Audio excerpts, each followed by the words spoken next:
There are over 40 million Americans who have unpaid student loans, and I used to be one of them. If you're looking for ways to speed up the process to paying off your student loans, then make sure to stick around for the 11 money tips I learned that helped me graduate student debt free. In total, I paid off $56,000 in student loans, all while still going to school. For those new to my channel, I'd like to extend a warm and cozy welcome. This is my Biesinger Fire Journey channel where I share my family and I's experiences pursuing financial independence. We recently hit Coast Fire, which allowed us to semi-retire and move abroad. If you haven't already, please like and subscribe for more videos to come. Okay, so first, the realization. Back in the day, my wife and I, Sean, did not think of student loans as such a bad thing to have. In fact, the actual thought of graduating with zero student loan debt never crossed my mind, but that all changed. It was back when I was purchasing my first townhome that I had to give our lender a student loan payback plan. The amount was to show how much I would owe each month on my student loans after graduation. A quick plug in here is that you can visit other videos on this channel to see more about how I invested in real estate as a college student. Okay, so back at the time when I was investing in that first real estate property, I had a much lower income. The monthly payment plan for my student loan provider was only $30 a month, going off an income-driven payment plan. I thought to myself,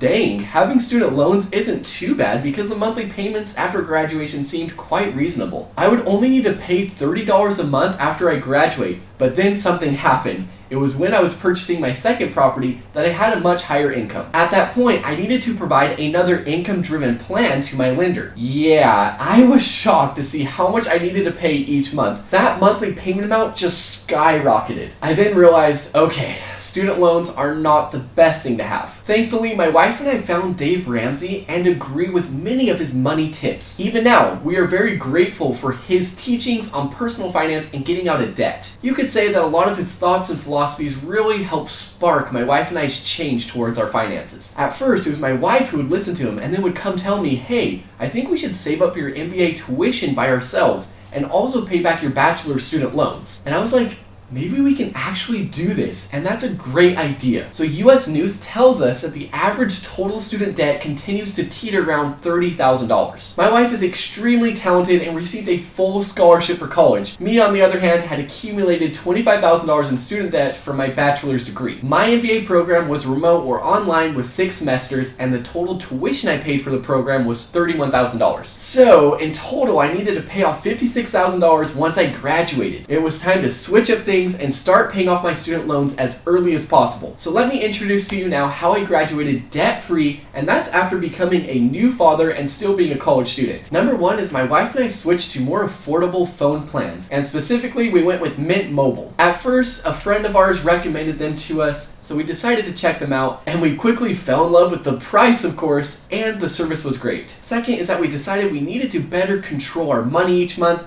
and we also used an app we really like called Raise. So my wife and I wouldn't eat out a whole lot during college, but instead would cook at home. We would frequently make a lot of food in one serving, divvy up the lunch boxes, and then put it in the freezer. Doing this was so convenient, especially when constantly on the go as a college student. We also decided to buy a lot of things secondhand. So guys, you don't need things brand new. And also what's crazy is that my wife and I were able to get a lot of free things. Yes, free things through Facebook Marketplace, such as baby toys, a stroller even, and things like that. As I mentioned, my wife and I are big fans of this app called Raise, where you can buy gift cards at a discount for places like Walmart. Number 3 is that we rented out our extra room. So before having our first baby, we would always rent out our extra room to friends or family members. We personally didn't want to share the place with someone we didn't know, so we typically stuck to people we knew. And giving them a good deal was important to us, so it turned out to be a nice win-win situation. Number 4 is financial minimalism. Yes, we just sold a lot of stuff. My wife and I watched a ton of minimalism videos and were very intrigued by this idea, and that led to this motivation to sell items we didn't use or need. It's important to ask ourselves, does this item or thing really add value to my life? At that time, I even sold my PS4 and Nintendo Switch because I was simply too busy with my full-time job and full-time school. I wanted to spend any extra time I had doing more meaningful activities, such as learning about investing. Number 5 is take up a side hustle. For us, we did pet sitting. Something my wife and I definitely have in common is that we love pets. Whenever our friends would ask us to help watch their pets, we were more than willing to do so. My wife is from China, so she knew a lot of international students who didn't have family in the US, and they needed people to help watch watch their pets when they traveled or went back to China. Since we love animals so much, this was an easy side hustle. And it didn't feel like a job at all. We both enjoyed playing with each pet, and by the way, we would only watch fully trained pets, so it wouldn't be as hard to take care of them. Another app or site that you can get on is called Rover, where you can get paid to help watch other people's pets. So regardless of what you do, finding a side hustle is a great idea to add some extra cash to help pay off student debt. Number 6 is donating plasma. I had heard about donating plasma from my brother, and then I started doing it. Depending on the location and what promotion is going on, you can make around $400 a month, sometimes even more. Again, depending on the place, I would say on average each donation took me around an hour, and I could also donate up to 2 times in 1 week. Honestly, it was just so easy. I just had to lie down there and I could read a book or play on the phone. Number 7 is finding a higher paying job. So back in college, I was working full time while going to school full time as well, including during the summers. During that time of school, I slowly moved up the ranks to a supervisor position when I first got married, then onto an account manager during the last year of my bachelor's program. I then became a product development specialist after the first semester of my MBA program. Now here's the really cool part. Each position change gave me around a $15,000 salary increase. In total, I had about a $30,000 salary increase throughout my entire school time. Although not always easy to do, once I became very comfortable at my job responsibilities, I would try to move up or look for another position to help me grow and expand my knowledge and skills. Number 8 is employer tuition reimbursement. The company I worked at as a product development specialist was absolutely amazing. They offered me $3,000 each year of tuition reimbursement. For my 2 years of studying for my MBA, I received a total of $6,000 for tuition reimbursement. This was a huge benefit that helped us pay off debt even faster. Number 9 is other student financial aid. After getting married, I received some grants, so I didn't have to pay any tuition for the remainder of my bachelor's degree. So I highly recommend looking and applying for scholarships or other types of financial aid rewards. Number 10 is utilizing the debt snowball method. While saving up and paying for my MBA tuition, I still needed to pay off the student loans left for my bachelor's degree. So to tackle this, I used the debt snowball method. First, I listed out all of the balances and then paid them off from smallest to biggest. This method gave me so much motivation and a very positive feeling whenever we paid off a loan balance. Then what happened later on was the COVID student loan relief plan, where the interest rates became 0 during a certain time period. I was able to save a lot of interest from that relief plan. And number 11 was selling my first rental, aka investing in real estate. In 2020, housing interest rates became so low, which resulted in a boom in the housing market. At first, it was truly a difficult decision to sell my first rental property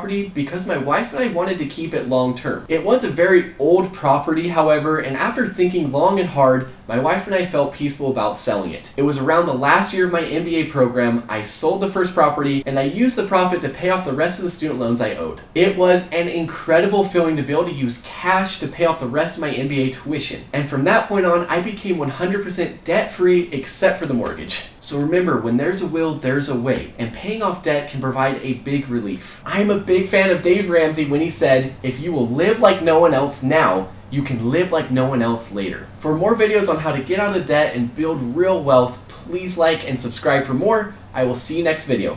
Peace out.